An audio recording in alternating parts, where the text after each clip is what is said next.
ఆ ఎన్నికల మేనిఫెస్టో వాళ్ళ ఇంట్లో కాపీ ఉంది. ఎన్నికలప్పుడు వీళ్ళు పబ్లిసిటీ ఇస్తూ వీళ్ళు మర్చిపోతారేమో అని చెప్పి 1, 2 సార్లు 3 సార్లు 4 సార్లు కార్యకర్తలందరినీ కూడా తిప్పుతూ ప్రతి ఇంటికి వెళ్ళి వీళ్ళు చెప్పిన మాటలు ప్రతి ఇంట్లోనూ కూడా ప్రజలకు గుర్తుంది. వీళ్ళు ఇచ్చిన బాండ్లు ప్రతి ఇంట్లో కూడా ఈ రోజుకి ఉన్నాయి. ఒకవైపున చంద్రబాబు ప్రభుత్వం ఇచ్చిన ఏ హామీని నెరవేర్చకుండా సూపర్ 6లు సూపర్ 7లు గాలి కుదిలేసి 143 హామీలను పూర్తిగా పక్కకు వదిలేసి ముందు చెప్పినట్టుగా చిన్న చిన్న హామీలు, ఏది బస్సు, ఇది పెద్ద హామీ కూడా కాదు, చిన్న చిన్న హామీలు. మా కడపలో మహిళలందరూ ఎదురు చూస్తూ ఉన్నారు. ఎప్పుడెప్పుడు చంద్రబాబు ఇది చెప్తాడా, ఎప్పుడెప్పుడు ఇది అయిపోతుందా, విశాఖపట్నం పోయి అట్లా రావచ్చు కదా, పొద్దున పోయి సాయంత్రానికి విశాఖపట్నం రావచ్చు కదా అని చెప్పి మా వాళ్ళందరూ ఎదురు చూస్తూ ఉన్నారు. ఇటువంటి చిన్న హామీలు కూడా పట్టించుకునే పరిస్థితులు. గ్యాసు, అది ఇంకొక చిన్న హామీ. ఆ గ్యాస్ కూడా కనీసం ఆ సిలిండర్లన్నీ కరెక్ట్గా ఇచ్చినారంటే అది మోసమే. ఇటువంటి చిన్న చిన్న హామీల దగ్గర నుంచి మొదలు పెడితే 143 హామీలకు గతి లేదు, సూపర్ 6కు గతి లేదు, సూపర్ 7కు గతి లేదు. మరోవైపున చూస్తే రాష్ట్రంలో పరిస్థితి ఎలా ఉంది? మరోవైపున వ్యవస్థలన్నీ పూర్తిగా నిర్వీర్యమైపోయిన పరిస్థితి. చదువులు పూర్తిగా పడకెక్కే. గోరుముద్ద స్కూళ్ళల్లో నాసిరకం ఫుడ్తో తినలేని పరిస్థితిలో ఈరోజు స్కూళ్ళు ఉన్నాయి. స్కూళ్ళల్లో ఇంగ్లీష్ మీడియం పడకేసింది. 3వ తరగతి నుంచి పిల్లలకు టోఫుల్ చెప్పిస్తూ టోఫుల్ను ఒక పీరియడ్గా ఇంట్రడ్యూస్ చేస్తూ మన పిల్లలు గొప్పగా ఇంగ్లీష్ నేర్చుకోవాలని ఆరాటపడిన మన పాలనతో చూస్తే వీళ్ళు వస్తున్న టోఫుల్ పీరియడ్ని ఎత్తేసినారు. నాడు నేడు పనులు ఆగిపోయాయి. 8వ తరగతి పిల్లల చేతుల్లో ట్యాబులు కనిపించాల్సింది ట్యాబులను కూడా దూరం చేసినారు ఈ పెద్ద మనిషి చంద్రబాబు నాయుడు పాలనలో. అమ్మఒడి ఇస్తూ తల్లులను ప్రోత్సహించాల్సింది పోయి అమ్మఒడికి పంగనామాలు పెట్టినాడు ఈ పెద్ద మనిషి చంద్రబాబు నాయుడు. మరోవైపు చూస్తే ఫీజు రీయింబర్స్మెంట్ లేదు, మరోవైపు చూస్తే వసతి దీవెన లేదు. సంవత్సరం అయిపోయింది, ఇంతవరకు పిల్లలకు కట్టాల్సిన ఫీజులు 0. ప్రతి 3 నెలలకు ఒకసారి, 3 నెలలు అయిపోయిన వెంటనే మన ప్రభుత్వంలో క్వార్టర్ అయిపోయిన వెంటనే మనం ఫీజులు ఇచ్చేవాళ్ళం. నెక్స్ట్ క్వార్టర్ లేక పడుతూనే ప్రతి క్వార్టర్ ఫీజులు మనం 3 నెలలకు ఒకసారి అయిపోయిన వెంటనే ఇచ్చే పరిస్థితి నుంచి ఈరోజు సంవత్సరం అయిపోయింది, ఫీజుల గురించి పట్టించుకునే నాతులు లేడు.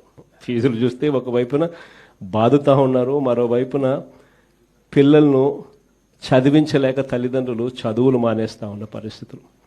వసతి దీవెన పడకేసేస్తుంది.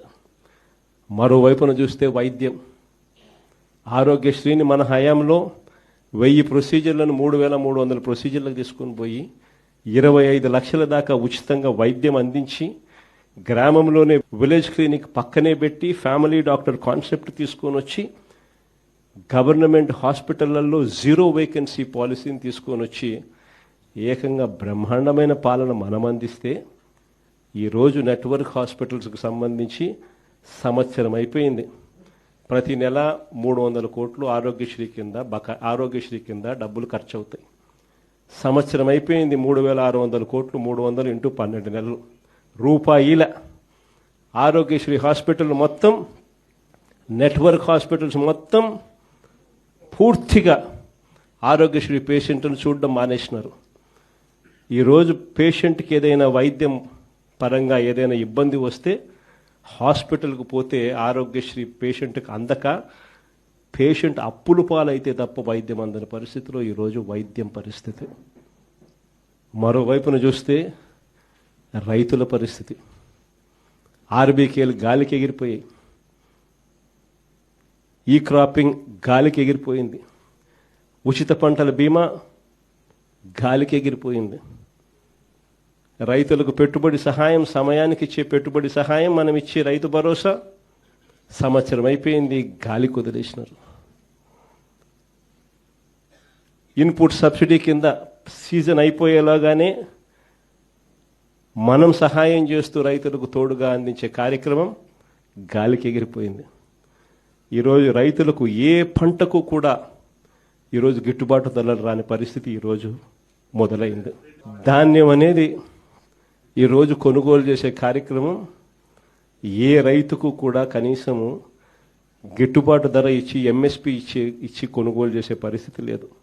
మన హయాంలో ఎంఎస్పీనే కాదు, జిఎల్టీ అని గన్ని బ్యాగ్స్, లేబరు, ట్రాన్స్పోర్టు అని ప్రతి ఎకరాకు 10,000 రూపాయలు అదనంగా రైతుకు జిఎల్టీ రూపకంలో మనం డబ్బులు ఇచ్చి ఏ రైతుకు ఎంఎస్పి తగ్గకుండా మనం చూసుకుంటా ఉంటే ఈరోజు ధాన్యం దగ్గర నుంచి మొదలెడితే మిరప, చీని,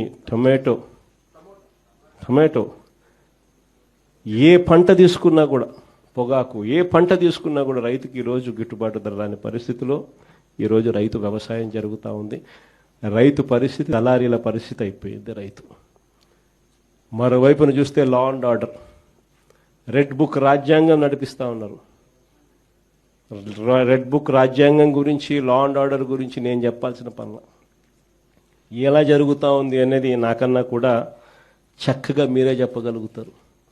ఈరోజు చంద్రబాబు నాయుడు గారి పాలనలో జరుగుతూ ఉన్న వైఫల్యాలను, చంద్రబాబు నాయుడు గారి పాలనలో జరుగుతూ ఉన్న అన్యాయాలను ప్రశ్నిస్తే చాలు, ఆ ప్రశ్నించే గొంతు వినపడకుండా చేయడం కోసం ఏకంగా భయాన్ని సృష్టిస్తూ రెడ్ బుక్ రాజ్యాంగాన్ని నడుపుతూ ఉన్నారు.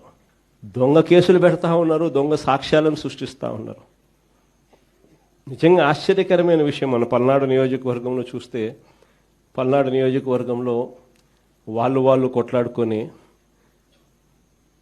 వాళ్ళు తెలుగుదేశం గ్రూప్ రాజకీయాలలో వాళ్ళు ఒకరిని బండి ఆపి చంపేస్తే ఆ బండిలో వచ్చిన వాళ్ళు ఆ బండి గుద్ది చంపేటప్పుడు ఆ బండి యాక్సిల్ ఇరిగిపోయి బండి అక్కడే వదిలేసాల్సిన పరిస్థితి వస్తే ఆ బండి ఎవరిది అని తెలుసు.